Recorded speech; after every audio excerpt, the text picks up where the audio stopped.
Welcome, Sanjeev. Thank you, Jeremy, for having me. Great to have you on TNT Radio. So, Sanjeev, you've been assisting Professor Gigi Foster, I understand, in a cost-benefit analysis that confirms the enormous harms to Australia by the major parties. And I understand you're also a candidate for the Victorian seat of Menzies for the Australian Federation Party. Indeed. Very good. So tell us what role that you've had in assisting Professor Gigi Foster in preparing a cost-benefit analysis of lockdowns and border closures in Australia. Well, Professor Gigi Foster had prepared a cost-benefit analysis for Victoria and presented at the parliamentary committee called the PAIC in, I think, August 2020. And that had proved that Victorian lockdowns were costing about 7 times more than any benefits that they would achieve. Then she went and did a cost-benefit analysis for the UK and published a book, The Great COVID Panic. And that was along with Paul Fridgers and I think Michael Baker's name is. So there are 3 of them. And that was a very interesting and fascinating book. I also contributed a little bit. She asked me to write something about for the book. My interest has been, obviously, this is my core business. If you think about what economists do in the government, it is all about cost-benefit analysis and things of the sort. So I had resigned. I was very interested in this kind of work. And I think over the course of some discussions, she wanted to broaden this for the whole of Australia. I offered to help out. And there we are. I've been working on this sporadically along with her for the past 8 or 9 months. And by the time this gets finally published in a book form, probably in a month or so, that would be another, altogether 10 months, let's say, sporadically. So it basically started with my collecting all the information that Gigi had compiled for her cost-benefit analysis for Australia, for the Victoria, and then for the UK. So basically like a research assistant. So I was essentially guided by her in terms of what she wanted. I structured the whole thing, got her approvals. Then I had been doing a lot of research on my own for the International Criminal Court. So I'm not sure if everyone is aware, but I had sent a very large complaint to the International Criminal Court in November 2020, which contained a vast amount of information about the breaches of the law and other such things in Australia. And I'd been collecting material for a supplementary complaint to the International Criminal Court. So I had vast amount of material that I was collecting on the side anyway. So all that material appropriately was structured and organized. And then the numbers, calculating the numbers. So with Australia, so we had a lot more information this time than say Gigi had for the August 2020 cost benefit analysis. We had data from the ABS of the whole of for the deaths of 2020, deaths of 2021, and there's a lot of details. For example, in the deaths of 2021 that I learned talking to other people who had experts in the ABS data. So there were some glitches in the ABS itself, and I've managed to fix them. So essentially, this is a very technical exercise of great interest to me, because this is the kind of stuff I was doing in the Treasury, not directly contributing to cost-benefit analysis, but actually assessing them for the Treasurer. So over the course of an average year, I would be getting maybe 2 or maybe 3 cost-benefit analysis from different departments for assessment and advice to the Treasurer. These would be generally assessed by the EC, the Economic Victorian Competition and Efficiency Commission, or later the Better Regulation Commission. And we would be advising the Treasurer based on the joint advice of the Commission as well as our own assessment on that particular cost benefit analysis. So this was like a regular thing, every economist. So there are many, maybe about 70 economists like me in the Treasury. And so everybody gets maybe 2 or 3 per year. That's a lot of cost benefit analysis. This is how policy is made in Australia and in Victoria. So that's why we were, Melbourne was the world's best city. And I really believe it was. But that's because we applied our mind very diligently. And each policy can cost anywhere from $200,000 all the way to $1 million to prepare. To finalize, but the politicians on both the sides of the major parties, Labor and Liberal, were both willing to accept this kind of advice from economists about the pros and cons and benefits and harms, and then we always were assisting the politicians in creating a policy that would have the minimum harm and the maximum benefit. So that is our job. And I think at the end of the day, I was, we used to sit back if we managed to get a small win, and we got a lot of wins in this process for the community. So this particular exercise, as you asked me, it was of great fascination for me to do this cost benefit analysis. I was also happy that Gigi managed to get a little small amount of money for a research assistant, and I had basically no money, so I was getting a little bit of that. But that's not the real motivation. It's a labor of love for me, and I think it's a huge document now. But we'll see where it goes. But basically it's finished. This particular version is done, and it's now the results are out there publicly. The benefits are very small. The harms are 36 times at least the benefits. And I've had a look at the website, thegreatcovidpanic.com/news, where you can download the PDF of this cost benefit analysis. So I'll spell it out for anyone who's interested in going to that website, because it is worth looking at.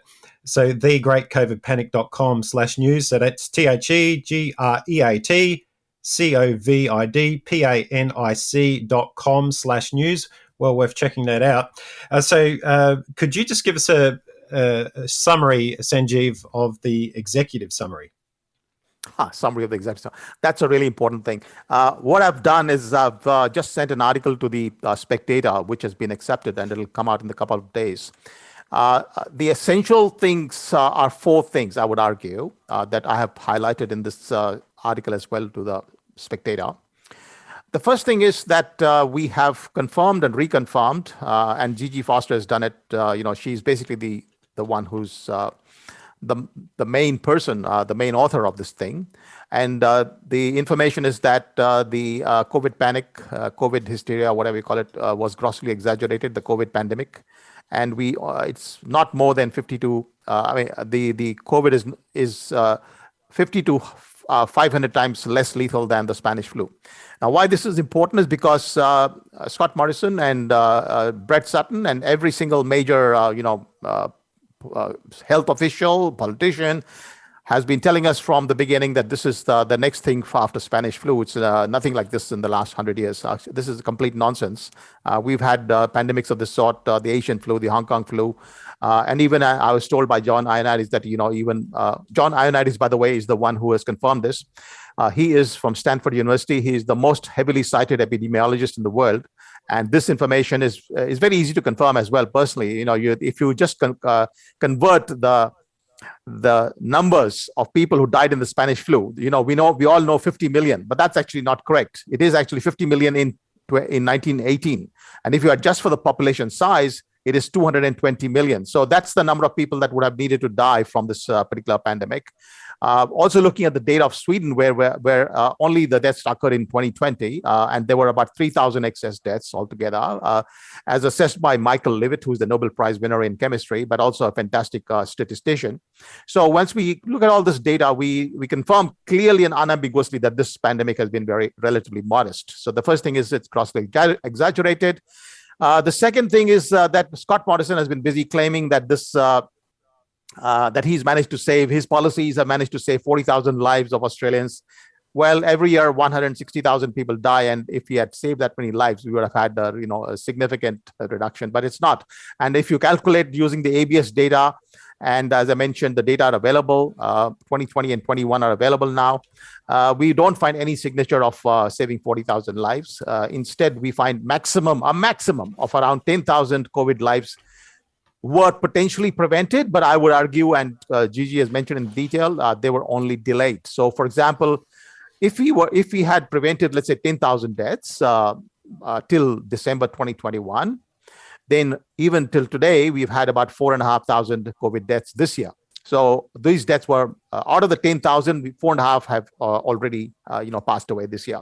So what's happening is that these are the very elderly, and they've got this respiratory disease, and then it hits them very badly, and you can't stop it even with the vaccines and so on. So they actually die at the end of it, at the fag end of their life. And many of them, the people who are dying many of them are over the age of 80 to 83, which is the average lifespan in Australia. So we look at this whole thing and say, it's not really been It's been a bad pandemic, definitely bad. I wouldn't say it's a very minor thing, but it's not a very huge thing in terms of the way it was projected.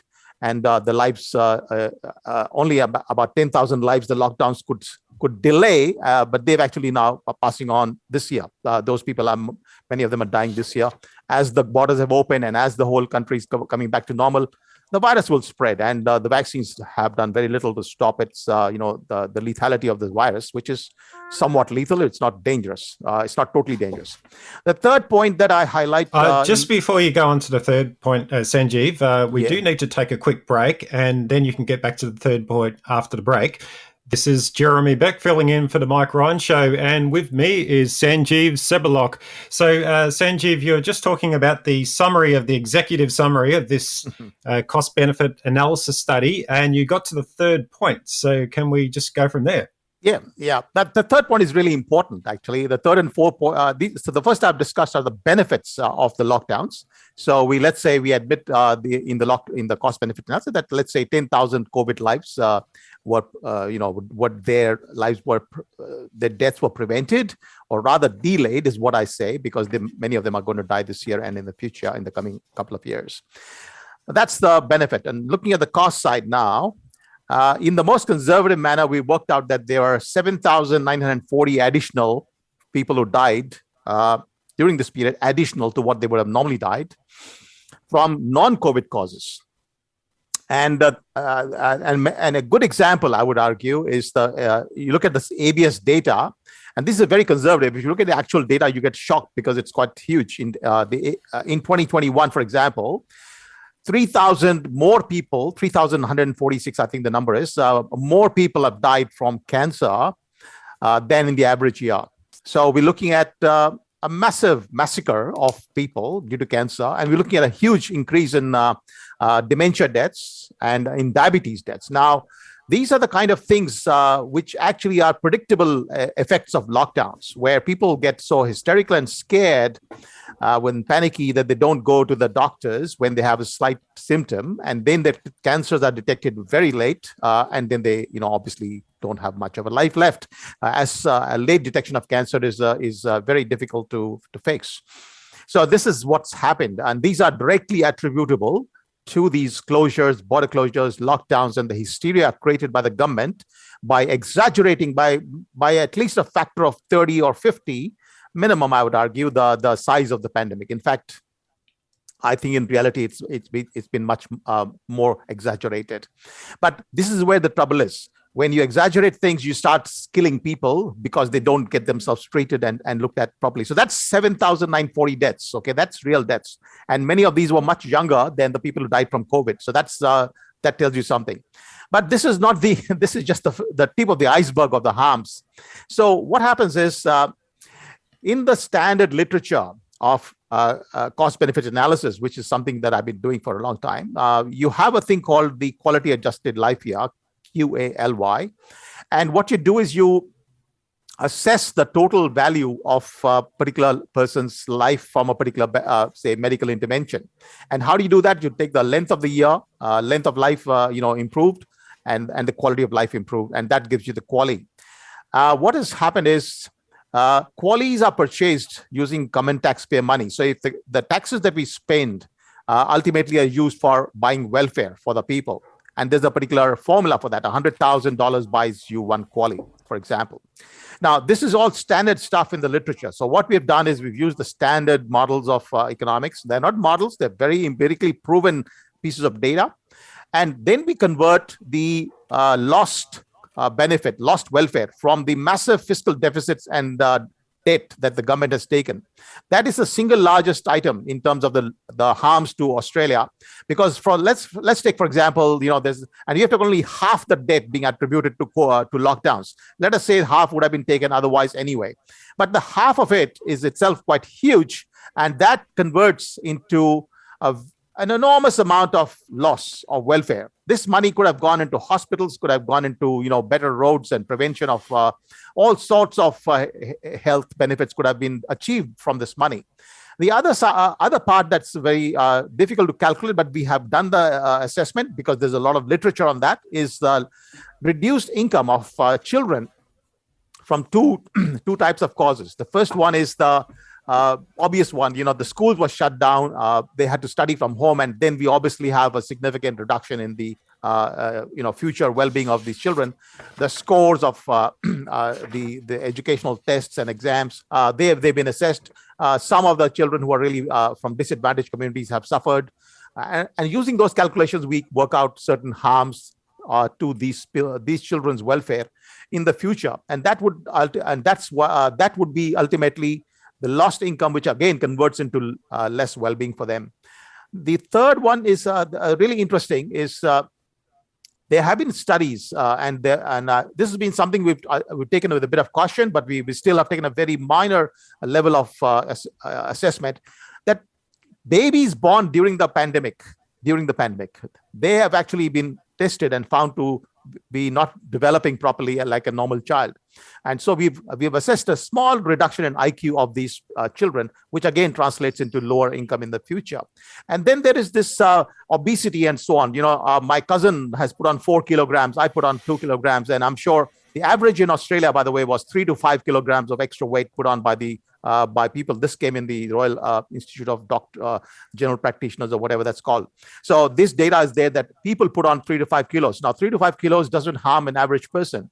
But if you're already borderline obese, then it actually is a very significant thing. And once the body crosses a particular threshold, data tell us that they actually will have a very long-term significant effect on mortality. So the lost lifespan, drugs and alcohol, there was a significant increase. There was a shift in the kind of drugs people took, but a very significant increase in alcohol intake, and such kind of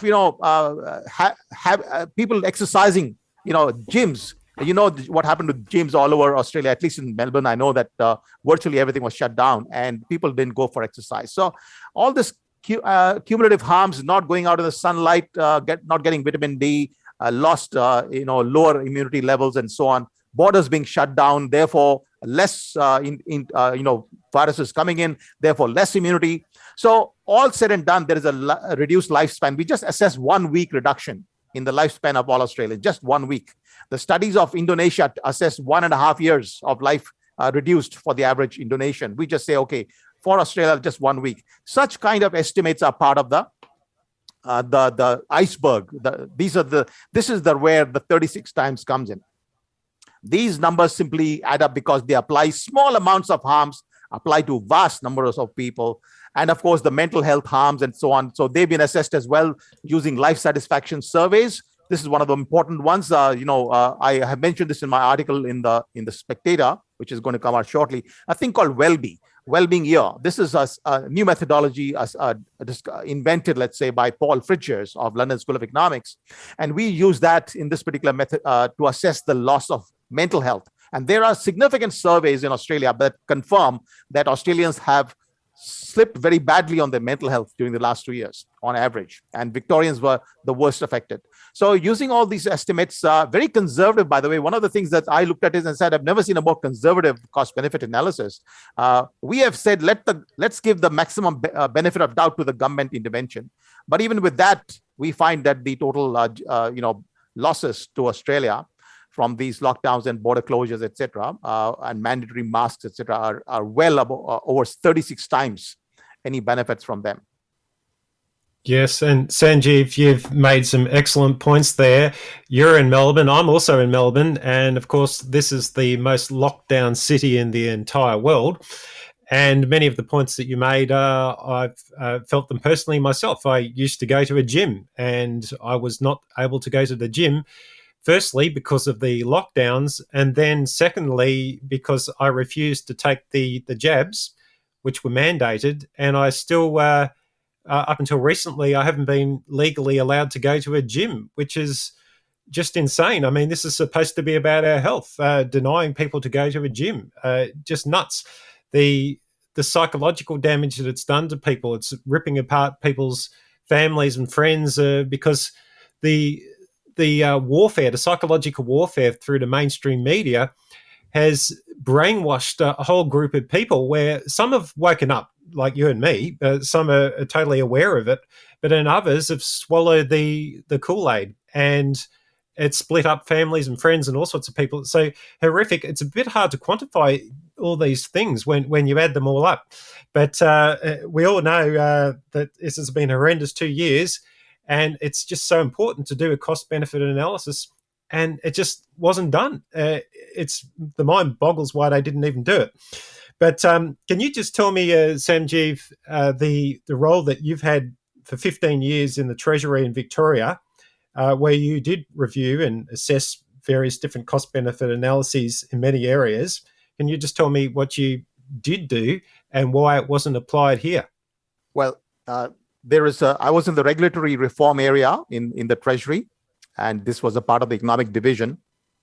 So regulatory reform is basically the one that looks after Victorian Guide to Regulation and sets up the regulatory policy for Victoria. And I did a lot of work on assessing the administrative costs, the delay costs of regulation. So we are really trying to fine-tune the costs imposed on society by regulation so that the cost benefits analysis would be better informed. So I did a lot of work in that space. Some of my work is pretty original and was never done in the world before. But that is one part of the story. The other side is that I was also looking after individual policy areas. And in those policy areas, we had obviously, significant debates would occur in different areas. Landfill levy is a very good example, and so we had plastic bags is a very good example, by the way. Plastic bags is one example where all the cost benefit analysis actually said that banning them is a very bad idea. And I agree 100% there, 100%. I was very, very opposed to that plastic ban. Yeah, and we actually, the data weren't as stacking up. See, what happens with us is we are obviously, when you're a bureaucrat, you just advising the politician and the cabinet will decide whatever to do. So that doesn't necessarily mean the government will accept the cost benefit analysis because they've got an ideological position in some cases. But this is just one example. The planning policy was a very good example. Town planning, they do not require cost benefit analysis, but we got the treasurer to approve the requirement for 2 cost benefit analysis for very significant policies. And in each case, I would say that because of the cost benefit analysis, because of the asking these questions, we've had a significant reduction in the excessive intervention by the planning department because they actually have no understanding of the costs that they impose on society and builders and developers or whatever. So this is just example. There is every year, as I said, we get 2 or 3 of them, and so noise regulations was one I started when I was in, for example, in the Works of Victoria. That's to assess whether the noise regulations should be this or that. Every single intervention has to be costed and assessed. The total impacts assessed. So that, I guess, is the background of my experience in cost benefit analysis. So what is this related question you asked? Sorry. Yeah, well, that's fine. I just was interested in your role in the Victorian government. And I think if you look at all the governments, not just in Victoria, all the state governments and the federal government, they have not done a cost-benefit analysis. Yes, you actually asked this COVID question. Well, why have we not done a cost-benefit? That's actually it's a very good question. Not only why, but what justification do they have? Have you had any justification, or have they just gone silent? I think what happened is that this became a very politicized exercise from the beginning. So in the Treasury, I was not the only one who asked for the cost benefit. There is another economist, a very senior economist, who wrote a very detailed, long email. I'm not going to name him, obviously, here, but I'm hoping that he will preserve that email for a Royal Commission because he provided full-fledged justification why these policies aren't good and why they're dangerous. And also, he asked for, in writing, a cost-benefit analysis. I've asked for a cost-benefit in meetings and so on. What I was told by the department was that this is a matter for the health department only. I've never heard of that kind of a thing in my whole life in the Treasury. I'm not sure if you're familiar with the way the governments are structured. There are 2 central agencies, the Premier's Department or the Prime Minister's Department in the Commonwealth and the Treasury. These 2 are called central agencies because they sit on top of everybody else. Now, when I say sit on top, we don't really make the policies. What we do is we ask questions. Our job is to really check them out for validity, does it stack up and so on.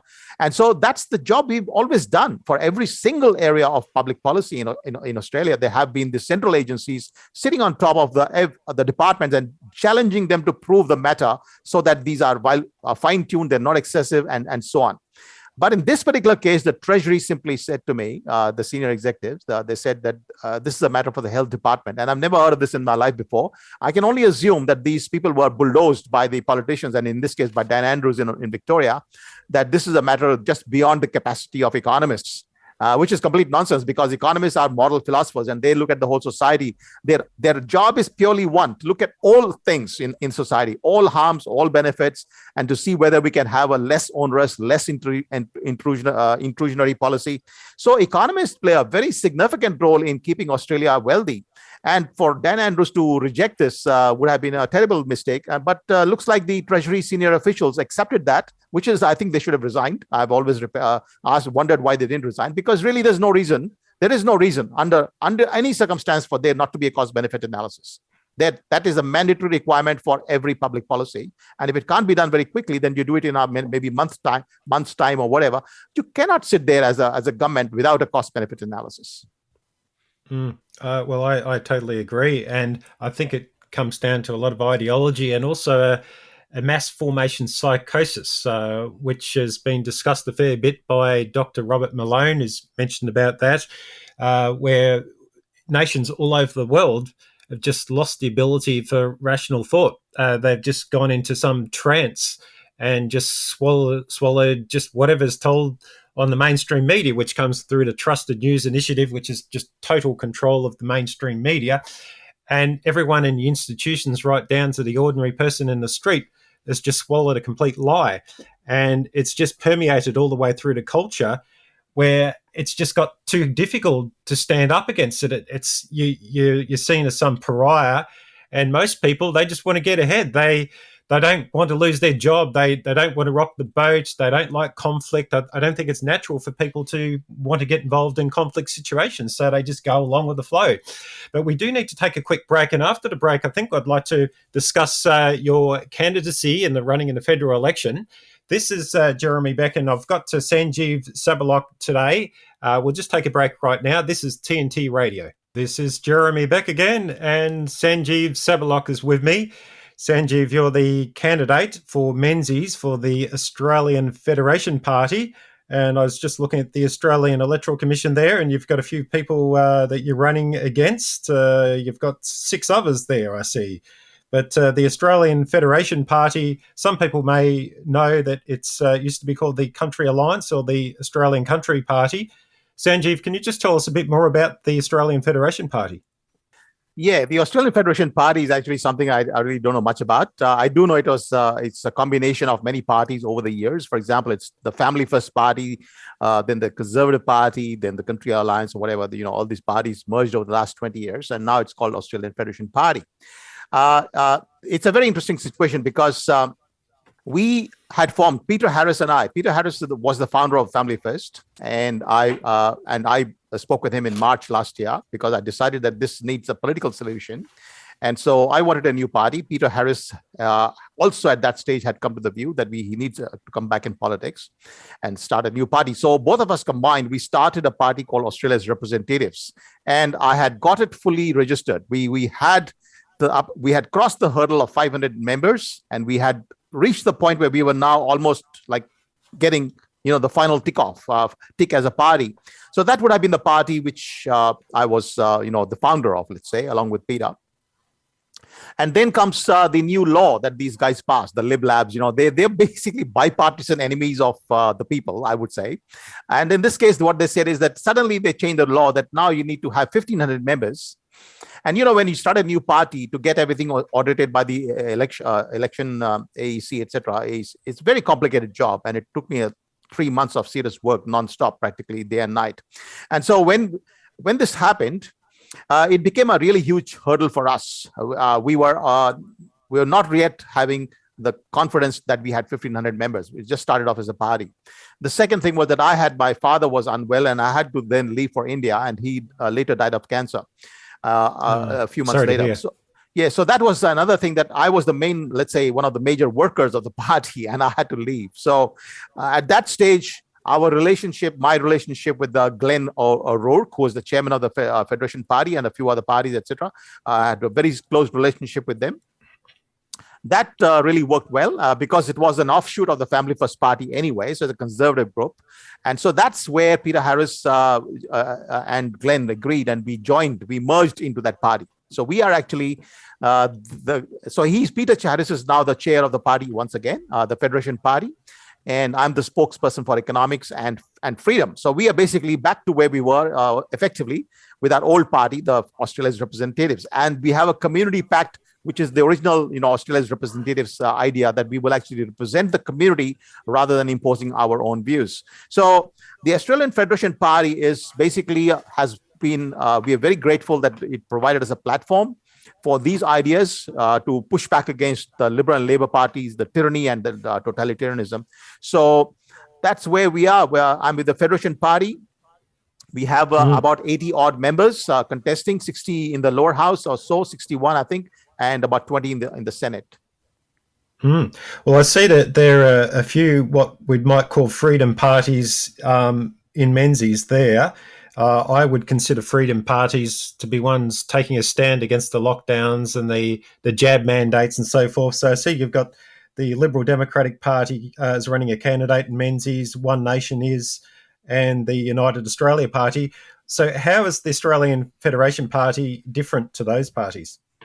Well, I think the first difference, and I had long conversations with the Liberal Democrats when I started my political determination that we need to be in politics, is that I wanted the Liberal Democrats to, number one, contest all lower house seats, as many as possible.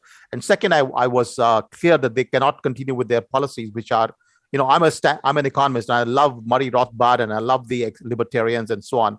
But we can't have open borders. We can't have 100 billion people. We can't have policies that they had at that stage. So I said, you need to bring back your policies towards the center, and you definitely need to contest the lower house. And they said, no, we will only contest the upper house because we failed very badly last time. We did that in 2007, so they refused, and they refused to shift their policy. So I had no choice but to start the new party, right? So the difference, I would say, and similarly for the others, these other parties, I know One Nation very well. Malcolm Roberts is a great friend of mine. And of course, Craig Kelly and I were very close for a long time. My view is that this particular Australian Federation Party is completely different to these other freedom parties because it is not limited only to the vaccine issue or to the lockdown issue. We are completely sick and tired of the Liberal and Labour parties, and we want to completely be the Liberal Party of the future, mainly the Liberal Party, but also the Labour Party, because we are a party of welfare. We are a party of compassion. We are a party of values. And the design of this party, the DNA, is completely different. It's called Democracy version number 2, where we actually listen. So I've just come back after filming a small session in which I committed to my constituents that I will be consulting with them on a very regular basis for all legislation. This is a commitment that only this party gives because it is part of what Peter Harris had in mind, that we want a party that listens to the people. So it's a party that doesn't have extremist policies. It doesn't, for example, I'm sorry to mention this, but we will never ever talk nonsense like a 3% cap or on mortgage and so on. We are not that kind of a party. We're not a fringe party. I'm a PhD in economics. We are rock solid economics based party. We are not libertarian. We are absolutely a sensible liberal party, a conservative group, but also with a human face. So I see no other party standing up in the future. We will be the alternative for the future. We've just started our journey. It's been a very bad journey because we only got registered for 1,500 members on 24th of March. So we were very late because of all this nuisance caused by the Liberals and Labour parties. But I'm already making an impact. We had a meeting at the local church the other day, and I think I outshone the local Liberal candidate. So I'm sure that our party will do way better than the Liberal and Labour parties in the future. And our goal is to be the governing party of Australia. We're not here. I'm not wasting my time just to be a balance of power party. Well, I think there will be a very big vote for the minor parties or the freedom parties. At the same time, we have the other so-called independents, the Climate 200 group, which is very well financed by the group that was set up by Simon Holmes a Court. So I guess you've got to contend with people like them. I don't know that any of those are running in your seat in Menzies, but I see that you're up against Labor and Liberal, of course, and the Greens. Also the Greens. The Greens are one of the worst, aren't they, in terms of human freedoms? And they haven't done one little bit about the Greens are extremely irresponsible. I think I criticized some of their policies indirectly in that the question answer session the other day. So we had a candidate session from all parties, and we all spoke, right? So these guys have absolutely no sense of money. They just want more and more of this and more of that. And they do not realize that there is a trade-off here. And there is no infinite bucket of money that the government has that can spend on every single thing that people want. Second, they do not believe in evidence-based. They don't want rock solid, I said no modeling. Don't tell me about the climate if you're only showing me models. All the models have gone wrong. I know the reality of climate change by looking at the data, and we must ask questions. They believe in an existential threat. They have not studied the matter. They cannot have 2 minutes of debate with anybody who's knowledgeable. So no, we will be very badly misled by the parties like the Greens. But the Labour and Liberal parties are not like that. They have a lot of good talent. They are quite otherwise sensible. It's only that they've gone wrong this time. But I think the time has come that they didn't listen to us. They acted very badly. And so we need to replace both the Liberal and Labour Party. And we are coming after them. So, the Federation Party is just starting up now. So I'm not fussed about it. It's just very early days for us. And obviously you're totally opposed to all the lockdowns and the mandates and so forth. What other economic policies would the Federation Party be pushing? So the economic policies that we would have, and particularly the defense policies as well, I believe that we have to absolutely cut down the size of the government. When I was working inside the government in Victoria, and by the way, when the Labour came, the government size ballooned. Okay, they just keep hiring people, their own, kinds of people everywhere, and the department started creating programs and policies that would actually destroy Victoria, and which they have been doing. So I'm very keen that we have a complete cull of these unnecessary departments, unnecessary projects and programs. We want a very severe review of these kind of things to reduce the size of the government, because imagine what's going on here, Jeremy, that every single thing in the world has become more productive. You could buy your shirt at one time for whatever X number of dollars, and you can get 3 shirts for the same price today because things have become more productive. But the cost of the government continues to go up every year. Why should the government be costing us more when they should be shrinking? They should become more productive and more efficient. So definitely, we don't need a government that costs us 40% of our taxes that we earn, the productivity of the society. What we need is a government that doesn't cost us more than 20-25% of our total earnings. And so that's like Singapore, which is limited. The highest tax rate is 22%. So we need to cut taxes dramatically. That can only be done if we cut the size of the government. So that is the first role. The second is, of course, we need to facilitate investment in Australia. We need to bring, there was the people telling me we need a special economic zone. I think the whole of Australia needs to be a special economic zone. We need to release the business community and people so that they can actually work. And I've got some ideas here, and I've put them out as a semi-private cities where there will be no town planning law, for example, in operation, because that's completely destroying the prospect of growth in this country. Then, in addition to all these things, I'm very concerned about the defense situation in Australia. I think that the Liberal and Labour parties are not trustworthy in terms of defense. They've copied Chinese lockdowns, but they actually have very strong relations. We know Dan Andrews and his Belt and Road Initiative, right? So these guys have actually infiltrated the Chinese. In my view, have infiltrated our highest portals and highest levels in the government. And we are in great danger with the way things are going. So we need to have, in my view, we need to consider a nuclear umbrella of some sort around Australia, because imagine what has happened to Ukraine. They obviously handed over their nuclear weapons to Russia. But what's happened now is a consequence of that handing over of those weapons. So I'm not asking for nuclear proliferation. I'm saying let's have a think about the way we protect ourselves. We cannot afford a situation where China comes and starts threatening us, because we don't have adequate self-defense capacity, and we're dependent on the USA. So I'm concerned about the geostrategic situation of Australia. I'm concerned about our economic management. I think the Liberal Party was at one time reasonably good, but they've completely messed up, and particularly last 2 years. So Josh Frydenberg has no idea of economics. I think he needs to lose anyway. He should go. But the Liberal Party as a whole should go. We need to get a completely fresh blood, which is very serious about good economics and good geostrategic and defense policy. Well, I think Labor and Liberal have proved themselves to be complete failures, and I'm just pleased to see a lot of people getting in there and running as candidates in alternative parties. Now, I'm not going to agree 100% with any particular party. I'm not a member of any party right now, but it's just good to see people in there speaking their minds.